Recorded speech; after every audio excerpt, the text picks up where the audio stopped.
Va-t-il y avoir lâché d'ours ce matin ou dans la journée en vallée d'Aspe dans les Pyrénées-Atlantiques? C'est ce que croient savoir ceux qui s'y opposent. Oui, certains sont déjà armés, ils guettent pour empêcher leur réintroduction. Ils craignent des attaques contre leurs troupeaux. 450 brebis ont été tuées par le prédateur l'an dernier. Ils sont nombreux sur place, les reporters de BFM TV. Perrine Vasque, David Coulour, Soisy Coulier et Jonathan Dupriez. Sur le bord de la route, Olivier Morin attend inlassablement. Voilà 5 jours que ce berger joue les guetteurs avec ses collègues.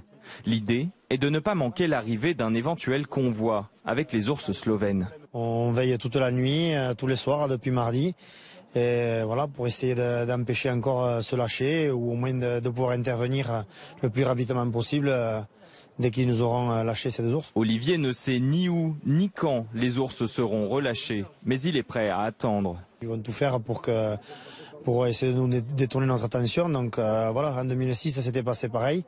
Donc cette année, on ne lâchera rien. Si tant d'éleveurs s'opposent à la réintroduction des ours, c'est parce qu'ils craignent que leur troupeau soit décimé. C'est le cas de Cédric. Son cheptel compte 500 brebis.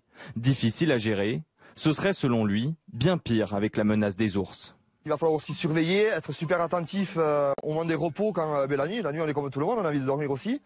Et là il va falloir être super attentif, mettre d'autres mesures encore plus difficiles à mettre en place. Rien que d'y penser, on stresse de plus en plus. Mais pour certaines associations pro-ours, 2 bêtes ne peuvent pas avoir un tel impact sur l'activité économique d'une région.